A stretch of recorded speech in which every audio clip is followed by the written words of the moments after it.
And I am an emeritus professor now, which means I'm a retired old fart, really. But one of the great pleasures that I still have in my part-time working life is being able to visit centres like this and to interact with some of my heroes in the field, of whom Claudia Witt is definitely one. I think the work you've done in this area of CAM and integrative medicine over many years, Claudia, is fantastic. And thank you for allowing me to have some little role in this through today and tomorrow. Thank you. So that's my title, and I'm not sure how all that fits together, but we'll see. So I'm going to actually talk about 5 topics, which is a bit ambitious in the time allowed, but we'll see how we go. So just a brief introduction to some of my thoughts about expectations. Then I want to go back to my rheumatology days and talk about joint replacement.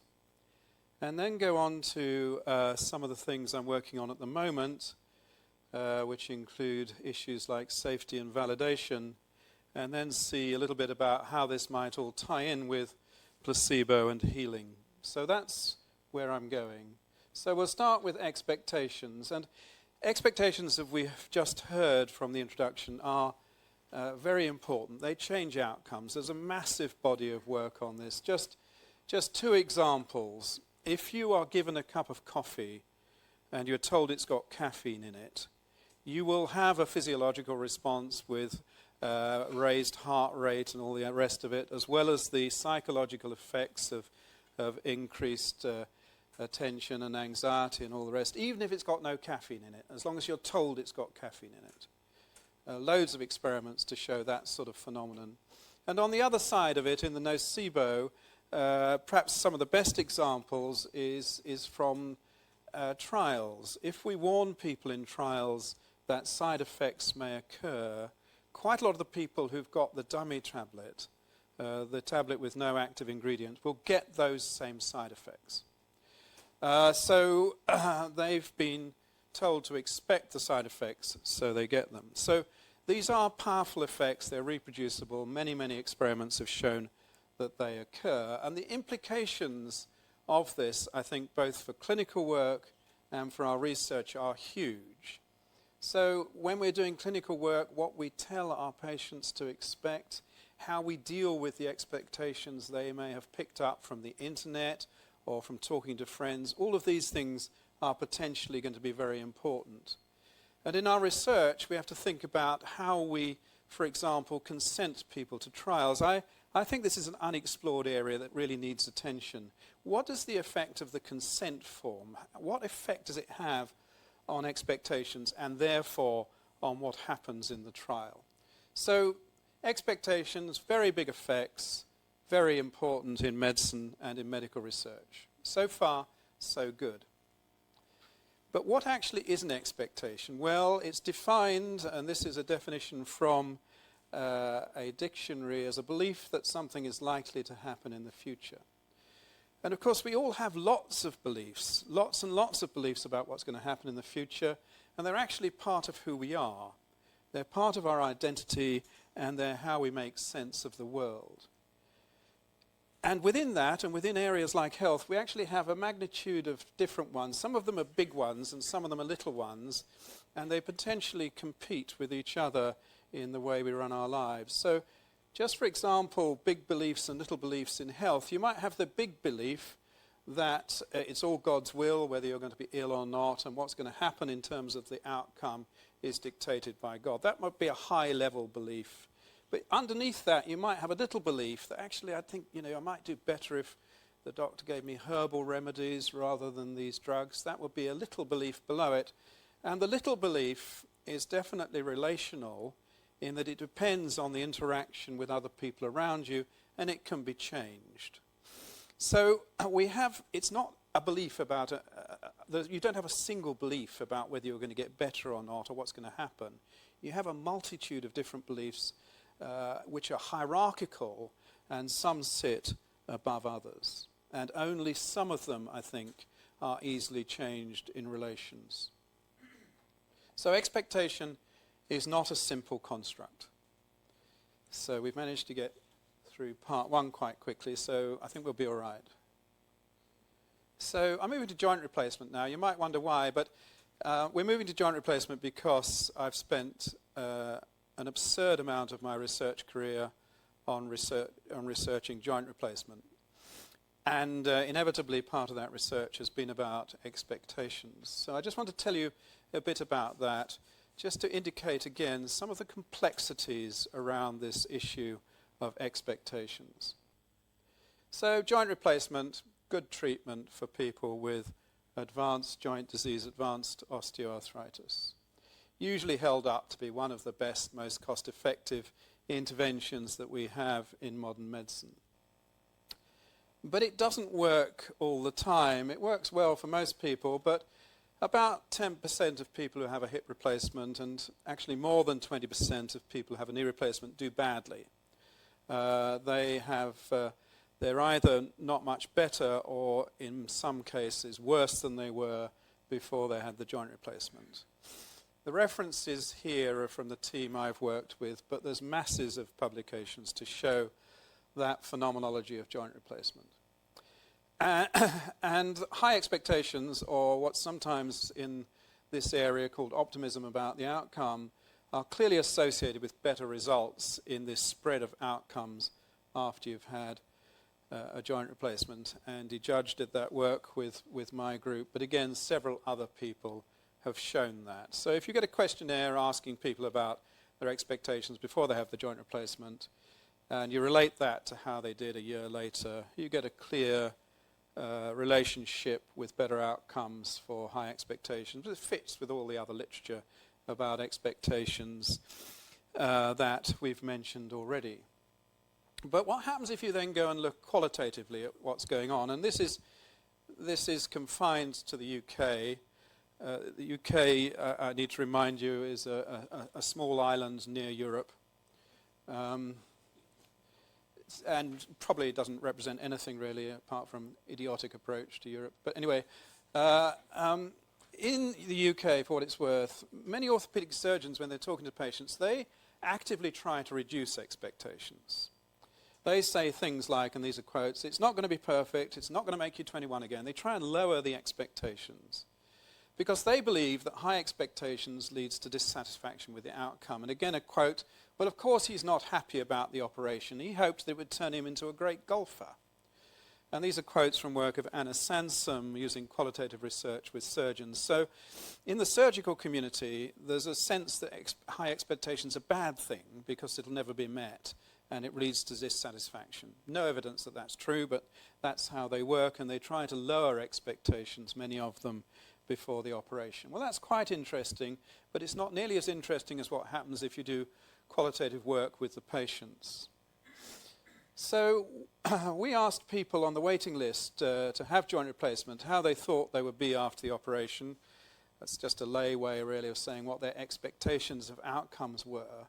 And they didn't want to tell us. And here again are some quotes. This is work by Gillian Woolhead, who was one of my PhD students.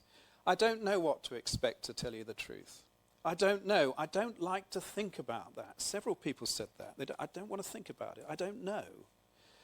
Or, "I cannot say, that would be tempting fate, wouldn't it?" There was this sort of sense of, "Oh, don't do that to me. I don't know. I don't understand all this." So they didn't want to know. And this is by no means unique, this piece of research by Gillian. There's plenty of other papers around in surgical interventions, qualitative studies, that suggest that people cannot express prior outcome expectations. They talk instead about hopes and fears. "Well, I hope the pain will be a bit better, but I'm really worried that I'll get an infection." So they're balancing their hopes and fears in their conversations to you about expectations, and they're often frightened, anxious. Who wouldn't be? But interestingly, after the event, they can tell you what they were expecting. So they may say beforehand, "Oh, I don't know, I hope the pain will be better, but I'm worried about the infection." Afterwards, they'll say, "Well, I was pretty confident that the pain would get better, so I was happy to go ahead with it. It was all good, it's all fine." So there's a complete change of concept afterwards than there was before. But of course, what we do with most of our expectation research is not talk to people to understand where they are. What we do is we give them a questionnaire with a limited number of options about expectations. And, patients are brilliant. They fill in the forms, even if they think they're stupid forms. They give us an answer because we've asked them for one. There's, again, masses of research, qualitative research to show this. You give someone a questionnaire and they say, well, that's a very stupid question. How well am I? I don't know. Well, I'll tick this box, I suppose, because you want me to tick a box. This is work with the think aloud technique, where you give people questionnaires and you turn a recorder on and you ask them to tell you what they're thinking as they fill the questionnaires in. So I think a lot of our work on expectations is actually quite flawed, because it depends on giving people options within a written response which does not reflect really what they're thinking and what they're worrying about. Having said that, there are clearly some preoperative expectations and beliefs might be a better term for this, that are relational. In other words, they can change in relations and can be altered by healthcare consultations. And I want to give you one example of this, again from my work in the joint replacement field as a case study. So this actually was a professor of medicine, like me, a retired professor of medicine. We're all hopeless, aren't we? He came to see me with severe hip pain that was radiating down his thigh, and he was quite convinced that he had a terrible hip and that he needed a hip replacement. Hip osteoarthritis was in his family. His father had ended up in a wheelchair many years back before hip replacements was a standard option, and he thought that was going to happen to him, and he was frightened. But the examination and the x-rays of his hip were quite normal. So I examined him and I looked at his x-rays and things, and I thought, well, actually probably this is coming from the spine. He had some facet joint disease. Facet joint disease can radiate into the hip and thigh region, and that's what I told him. I said, look, I think it's coming from the spine, not the hip. And I vividly remember the first time I told him that. He was a professor of medicine, senior to me. I'd examined him carefully, looked at his x-rays, and said, look, it's your back, it's not your hip. He shouted at me, he said, that's ridiculous, you're completely wrong, you call yourself a rheumatologist, how dare you? And he stormed out of the room. And but he came back to see me a couple of weeks later, by which time I'd got out some literature, old literature, to show that you could reproduce hip and thigh pain by injecting saline into a facet joint of the spine. So I was armed with some evidence of the sort that I thought he would approve of, rather than an idiotic young rheumatologist like me. And again, he wasn't convinced, but he took the papers away and said, well, he didn't really think I was right, but he'd have a look at this literature and he'd have a think about it. And he rang me up a week later, and he said, my pain has gone. He said, I read that stuff, I wasn't sure, but then I woke up the next day and I believed you, and the pain hasn't bothered me since. And I used to get a crate of wine from him quite regularly after that, which is probably why I remember the story. Although alternatively it would be a reason to forget it, wouldn't it really? But so that was a placebo effect, a rather startling placebo effect caused by altered expectations and beliefs. But it could only happen when he got to a point of he could trust and believe me and alter his belief accordingly. He had to be in the right place. There had to be trust, there had to be belief. And then he could have quite a massive change in what he thought about the world, and the placebo effect, getting rid of his pain, followed. Now, unfortunately, in my view, most of our research about placebo effect just concentrates on the patient's brain. So, with respect to some people in this audience, the neurobiologists and imagers would have scanned his brain and measured his dopamine, all that stuff. The thing that interests me is the relational bit. What was happening between him and me and his reading of the papers and understanding of the world? What was that about? How did that facilitate this change that then led to strange things happening in his brain that frankly don't interest me a great deal? So it's about changing expectations, and it's about trust and belief.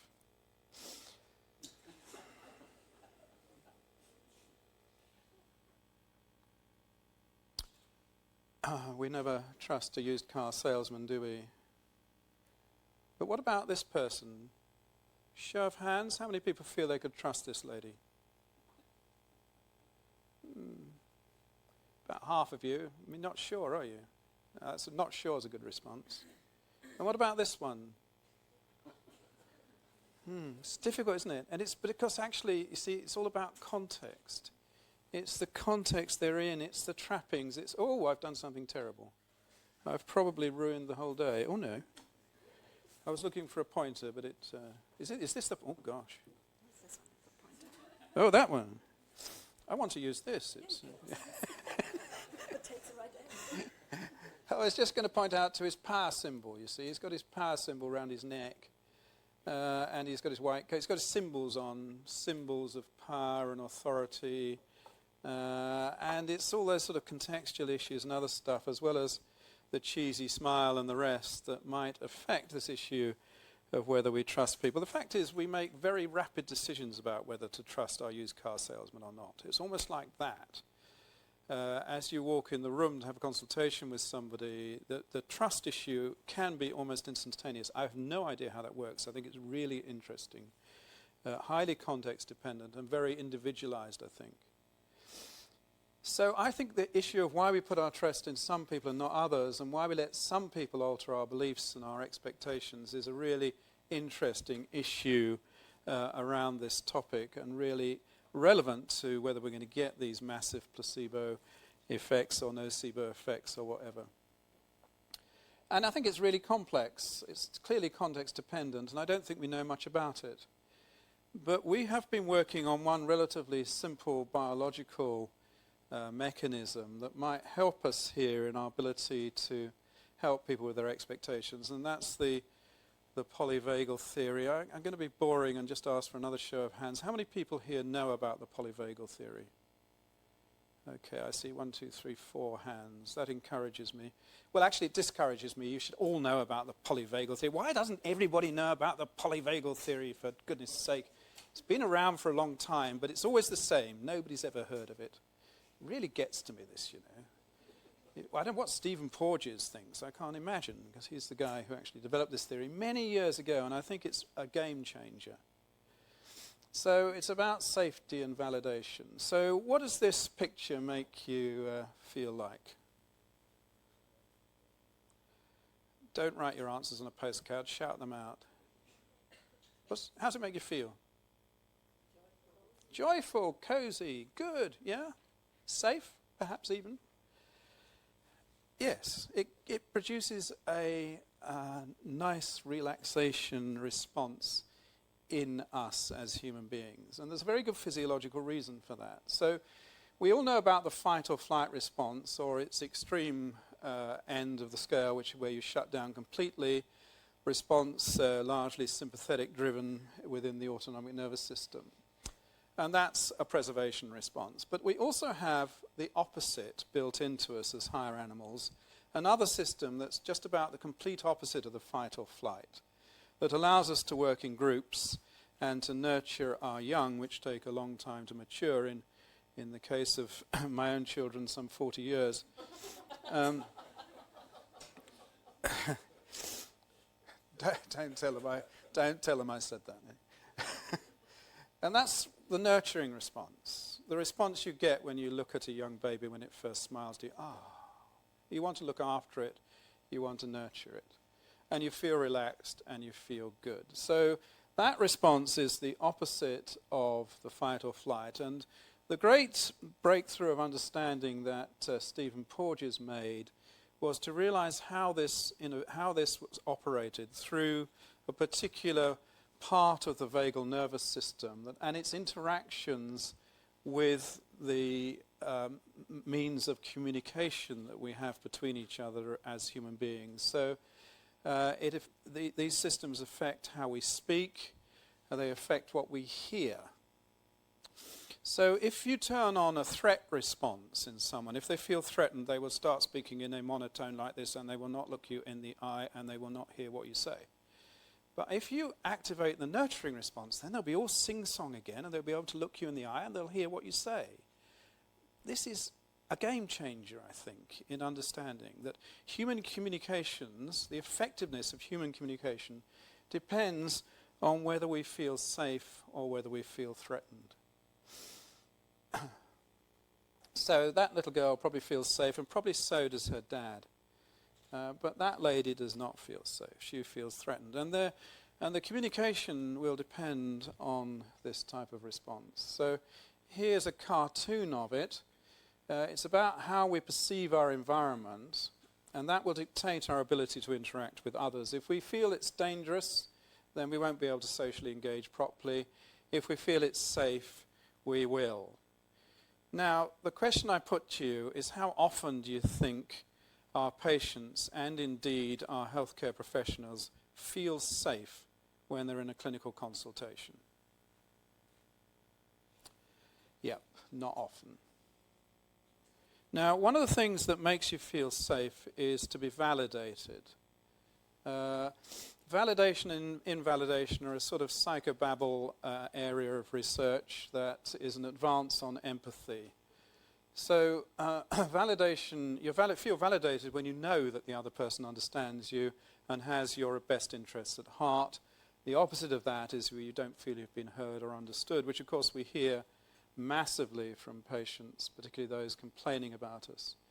And empathy is part of it, but validation is a bit more than empathy, because it's about the receiver as well as the giver. It's about whether the other person really feels that you've understood them as much as you trying to understand them.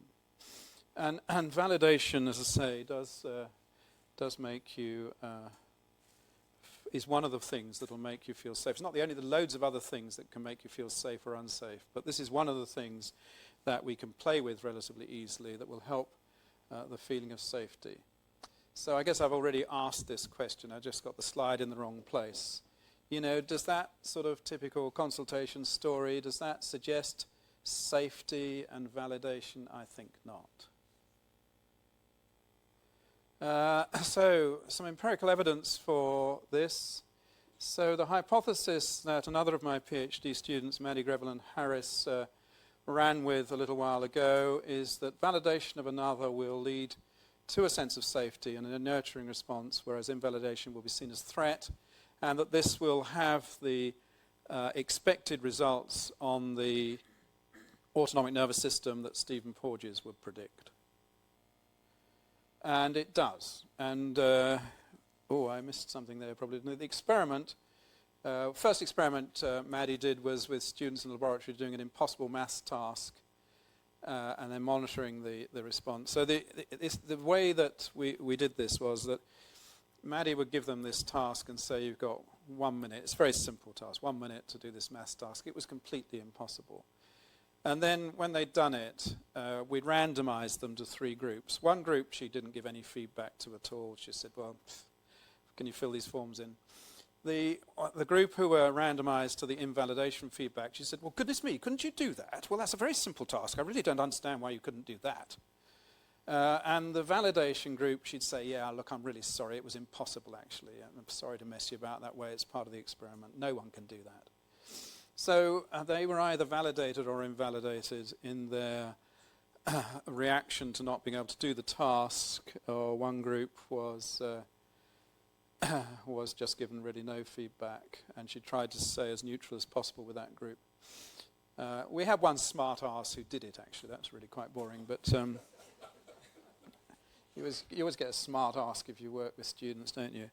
So it worked. Basically, it worked. The hypothesis was the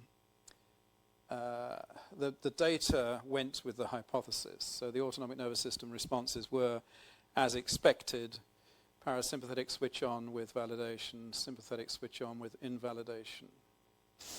And we did another number of other bits of work around this, including online experiments and some work, rather small amount of work, sadly, directly with clinical encounters and interviews with doctors and their clients. But it all pointed the same direction, and Maddie's published a lot of work on that.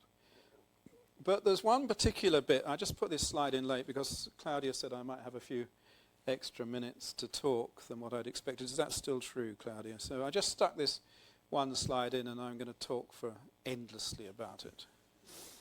Because the results do support the hypothesis in all ways. However we've done the experiments, if you validate someone, they were able to relax, they felt better, and where we were able to measure it, the autonomic nervous system switch on went in the right sort of direction. And similarly with invalidation, they felt anxious and upset, and they tended to have a sympathetic switch on, a fight or flight type response. But the really interesting thing was that the negative response was much, much more powerful than the positive one. So invalidation was fantastically damaging to people. Validation helped a bit and made them feel a bit better, but it wasn't very effective in changing things, whereas invalidation was quite stunningly bad news. And we think that actually fits with evolutionary theory as well, that because we're better primed for threat than we are for reward in evolutionary terms, our response to threat is an extremely powerful one and an extremely effective one. We sort of calculated roughly on the basis of the data that we have that bad was 5 times more powerful than good. 5 times more powerful than good. And we published that in the American Journal of Medicine last year. Just in case anybody's interested, I'm sure you won't be, but for what it's worth, that's where it is. Again, it fits in with other work in the social sciences about bad being more powerful than good. It fits with work, I think, in the educational field. We have someone in the audience who understands education, but I'm sure she'll put me right, but where the sort of feeling is that you've got to give people a lot more strokes, a lot more rewards for scolding them any one time to counteract the damaging effect of one telling off. You have to do quite a lot of repair work with good stuff. So we are particularly susceptible to threat and to bad things. It's a threat to our identity. It doesn't have to be a physical threat, something that tells you off, tell you you've done the wrong thing, something that threatens us as a person, as an intellect. We're incredibly sensitive to this, and it's incredibly damaging. And I just think this is another crucial issue for the understanding of medicine, actually, and how to practice medicine, because I think we spend a lot of our time activating the nocebo effect by invalidating people or just not getting it right in what we tell them. There's a wonderful Frenchman, the guy who invented underwater birthing. His name's gone out of my head. I'm very old. Could be. Don't think so. Anyway. Yes, Michel Adam. Thank you. Michel Adam. I heard him talking about antenatal care a little while ago. He said, antenatal care? No, we don't do that. We just do antenatal scare. All we do with pregnant ladies is scare the pants off them.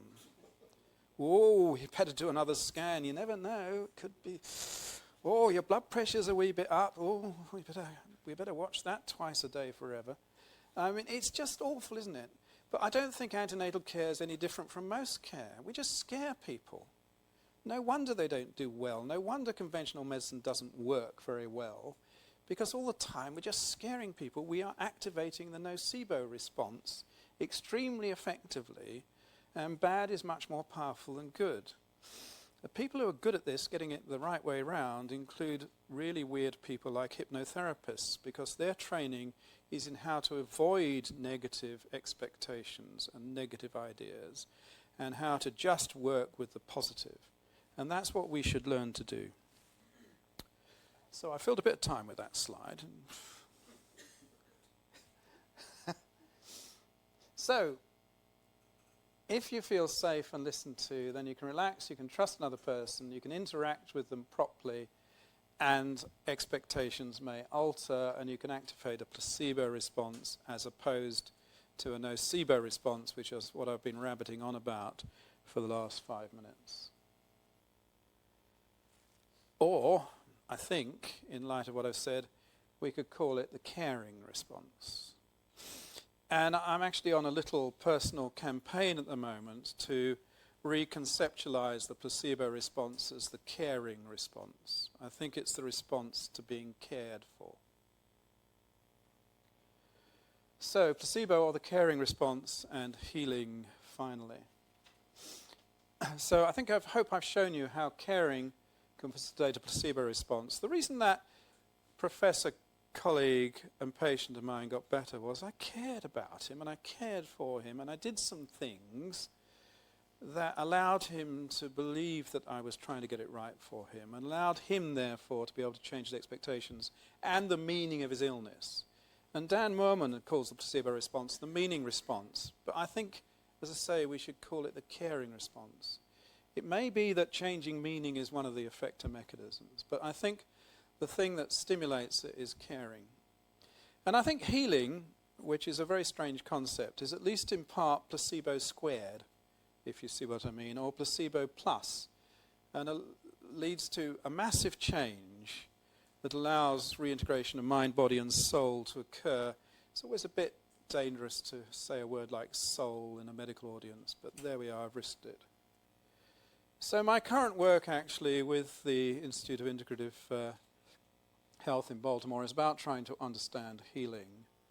And from quite a lot of work around this, we think that key characteristics of successful healers include focused attention with good intention for the other person, and they're being grounded and able to connect, which is a big subject actually what that means, but we can talk about it in discussion if there's time, otherwise don't worry about it. But what it really means, I think, is that a good healer is showing immense caring for the other person. And the healee, or the person on the other end of it, it's crucial that they feel safe and validated, or in another sense, cared for. And that, I think, allows you to bring these three parts of yourself, which are often rather fractured and fragmented, together in a way that allows you to feel healed or feel whole. So my conclusions are, in the 5 issues I've tried to talk about, first, expectations, a complex construct, and crucially, at least in part, a relational one. The research on joint replacement shows that expectations matter and can have a huge effect on outcome, but also showed that how we elicit expectations is potentially a real problem. Then I talked about changing expectations and the importance of trust and belief in another person. And then the research on safety and validation suggests that to achieve trust, to therefore be in a position to change expectations, the clinician and client must both feel safe, and the client's experiences must be validated by the clinician. If you want one take-home message in terms of relevance to medicine and medical research, it's number 4, really. And finally, I just self-indulgently talked about placebo as healing as being a sort of squared function of healing, allowing these sort of massive changes in effectively who you are. So thank you very much for listening, and I'm happy to discuss.